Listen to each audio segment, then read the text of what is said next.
It was a learning experience more than anything. बहुत कुछ सीखने को मिला, बहुत कुछ अलग इमोशंस परफॉर्म करने को मिले। And I think as an actor grow करना इम्पोर्टेंट है। एज एन एक्टर मुझे इमोशनली अपने आप को इंटैक्ट रखना पड़ा in for the scenes, because emotional scenes में करता था रोड पे, बट वहाँ पे रीटेक्स करने पड़े क्योंकि कोई गाड़ी आ गई पीछे या कोई बंदा पीछे बैकग्राउंड में देख के हंस रहा है।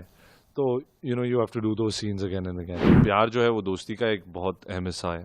एंड अगर आप ये सवाल पूछ रहे हैं तो ऑब्वियसली लोग यही रिप्लाई करते होंगे, प्यार दोस्ती। दिव्या जी जो है वो मेरी नेबर थी 15 साल तक। अभी रिसेंटली शिफ्ट हुआ हूँ मैं, बट उससे पहले हम दोनों एक दूसरे को बिल्डिंग के लॉबी में कभी कभी टकराते थे, मिलते थे।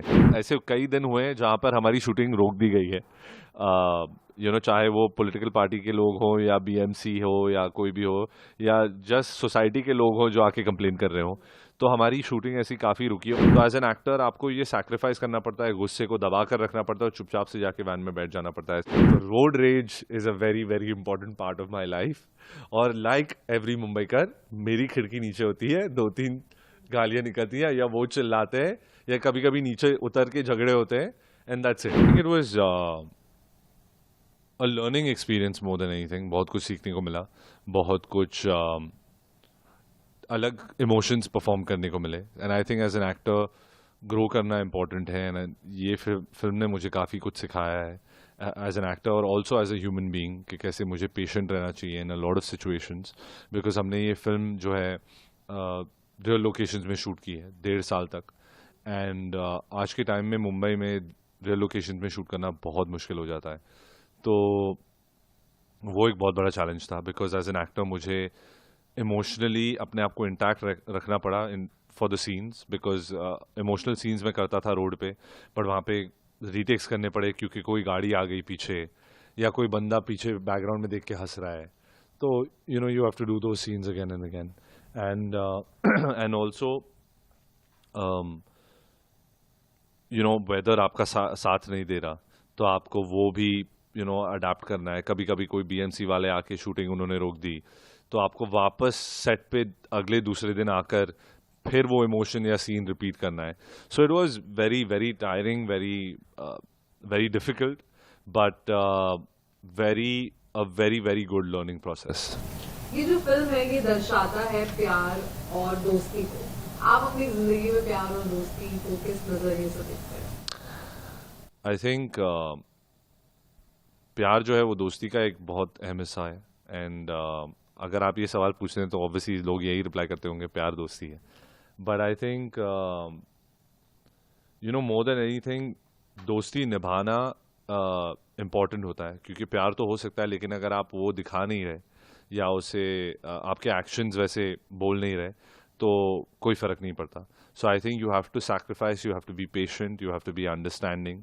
एंड ऑफ कोर्स प्यार तो होता ही है, बट आई थिंक ये दो इमोशन है जो हाथ हैंड इन हैंड जाते हैं एक साथ।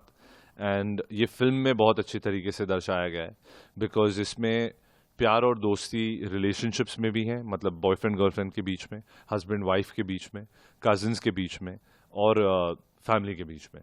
सो आई थिंक ये जो पूरा फिल्म का थीम है वो ही प्यार और दोस्ती के पर आधारित है। एंड वो बहुत खूबसूरती से दिखाया गया है फिल्म में। आपके जो को एक्टर्स उनके साथ काम करके आपको कैसा लगा? दिव्या है, पर्ल है। सो दिव्या जी जो है वो मेरी नेबर थी 15 साल तक। अभी रिसेंटली शिफ्ट हुआ हूँ मैं, बट उससे पहले हम दोनों एक दूसरे को बिल्डिंग के लॉबी में कभी कभी टकराते थे, मिलते थे, बट काम करना हुआ नहीं। फाइनली हमने अभी ये फिल्म पे काम किया है, वो मौका मिला एंड उनको एज अ एक्टर जानने का मौका मिला। And I think we become close friends today.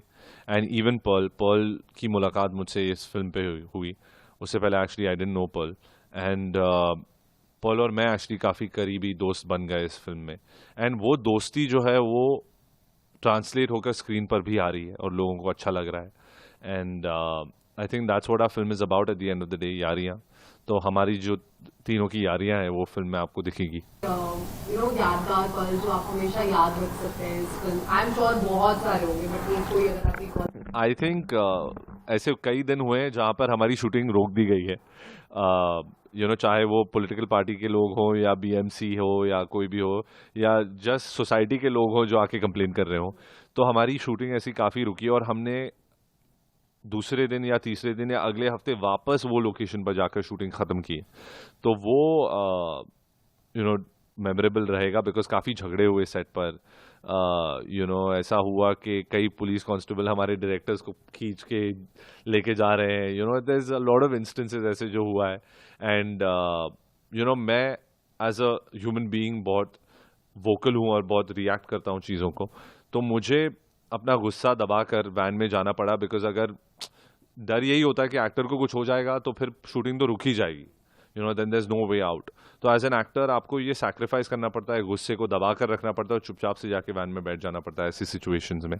But बहुत सारे लर्निंग एक्सपीरियंसेस हुए एंड लाइक आई सेड कि इमोशनली ड्रेन हो जाता है इंसान, फिर वापस आकर वो इमोशन रिपीट करना, वो सीन वापस दोहराना, तो वो डिफिकल्ट हो गया था। But these memories also make you a better human being and a better actor. तो आई थिंक इस सब से मैं काफ़ी कुछ सीखा हूँ एंड ज़िंदगी भर ऑब्वियसली ये फिल्म तो करीब ही रहेगी मेरी बिकॉज 1.5 साल लग गए इस फिल्म पर। आपने बोला कि आप काफी वोकल हैं और अपना गुस्सा शांत करना पड़ता है और आप बॉम्बे गए हैं और मुझे ये बात जाननी है कि आपका कभी किसी से लड़ाई झगड़ा हुआ? ऑलमोस्ट रोज, आई एम नॉट जोकिंग। अगर मैं रोड पे ड्राइव कर रहा हूँ या अगर मैं गाड़ी में भी बैठा हूँ मेरे ड्राइवर के साथ, तो road rage is a very very important part of my life. और लाइक एवरी मुंबईकर मेरी खिड़की नीचे होती है, 2-3 गालियाँ निकलती हैं या वो चिल्लाते हैं या कभी कभी नीचे उतर के झगड़े होते हैं एंड दैट्स इट, और फिर हम आगे अपने लाइफ में मूव ऑन हो जाते हैं।